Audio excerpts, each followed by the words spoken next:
নতুন বছরটি আমার পরিবারের সকলের যেন প্রভুর কৃপায় খুব খুব খুব ভালো কাটে।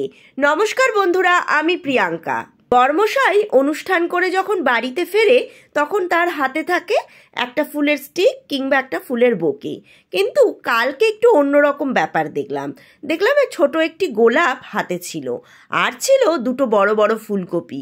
আমি তো দেখে খানিক অবাক হয়ে গেলাম যে এই ফুলকপিগুলো কিসের। তারপরে শুনলাম রাস্তার ধারে একজন বিক্রি করছিল, তার থেকে কিনে এনেছে। আর এই পালং শাকগুলো পাশের বাড়ির ছাদ বাগানের, তারা চাষ করেছে, অনেক শাক হয়েছে, তাই আজকে খানিকটা দিয়েছে। পুজো করে এগুলো রান্না করতে যাব, এমন সময় নিচ দিয়ে দেখছি আচারওয়ালা যাচ্ছে। ব্যাস, আচার দেখেই ঘরের লোকের আবার আচার কিনতে মন চাইলো। দুজনে মিলে রান্নাবান্না বাদ দিয়ে নেমে পড়লাম আচার কিনতে। আচারের গাড়িতে নানান রকমের আচার দেখে মাথা তো গেল ঘুরে, কোনটা ছেড়ে কোনটা নেব। যাই হোক, অনেক রকম দেখে শেষে 3 রকমের আচার নিলাম। এবার সেগুলো আবার টেস্ট করলাম। এই করতে করতে সময় গেল বয়ে, রান্না করতেও দেরি হয়ে গেল। আবার আচারওয়ালাকে খানিকটা জ্ঞান দিয়ে দিলাম, বললাম তোমার এই গাড়িটা দেখে না ঠিক আচার কিনতে মন চায় না, দেখো না আচারের গাড়িগুলো কত সুন্দর সাজানো গোছানো থাকে। তখন বলছে, দিদি আমি গরিব মানুষ, কি করব, কথাটাও ঠিক।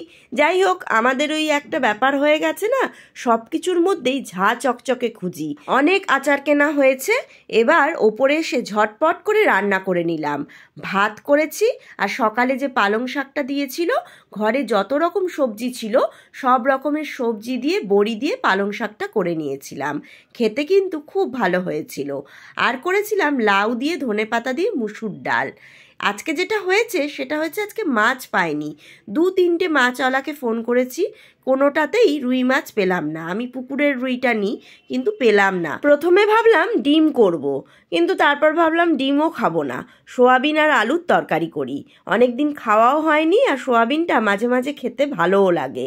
যাই হোক, সব কিছু করে সন্ধেবেলা সন্ধেবাতি দিয়ে একদম আবার রান্নাঘরে চলে এলাম। এবার রাতের রান্না কি করব, আজকে ভেবেই রেখেছিলাম আজকে ম্যাগি বানাবো। সেই রকম আমি পেঁয়াজ, কাঁচা লঙ্কা, টমেটো, ক্যাপসিকাম, গাজর আর অল্প একটু বিনস ছিল, আর পেঁয়াজ কলির মুখের যে কলিটা আছে, যেহেতু পেঁয়াজ পাতা নেই, সেগুলোকে ছোট ছোট করে কেটে নিয়েছি। কড়াইতে সাদা তেল দিয়ে সব সবজিগুলো দিয়ে দিয়েছি, শুধু টমেটো, কাঁচা লঙ্কা আর পেঁয়াজ কলির পাতাটা দিইনি। তারপর একটু নুন দিয়ে ভালো করে নেড়ে নিলাম, হালকা আছে। এবার টপ রেমনের যে প্যাকেটগুলো আছে সেগুলো কেটে আমি একটা ঝুড়ির মধ্যে ঢেলে নিয়েছি, কারণ ওই এক এক করে যখন ঢালতে যাব তখন জলটা টেনে যাবে। এবার টমেটো আর কাঁচা লঙ্কাটা দিয়ে জল দিলাম, অল্প একটু চিনি দিয়ে দিলাম। এবার টপ রেমনের প্যাকেটটা দিয়ে খানিকটা ফুটলে নেড়ে 1 প্যাকেটের মশলা দিয়েছি, বেশি মশলা দিইনি, কারণ আমরা ওই বেশি মশলা না আমি একদম সহ্য করতে পারি না, আর ওর বাবাও একদম সহ্য করতে পারে না। আর পেঁয়াজ কলির ওই পাতাগুলো দিয়ে দিয়েছি।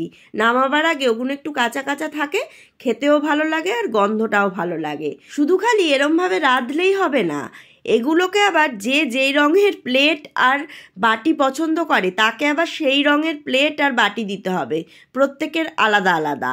মেয়ের পছন্দ হচ্ছে কালো, তাকে কালো বাটিতে একটা ডিমের পোচ ওপরে দিয়ে প্রথমে দিয়ে দিলাম।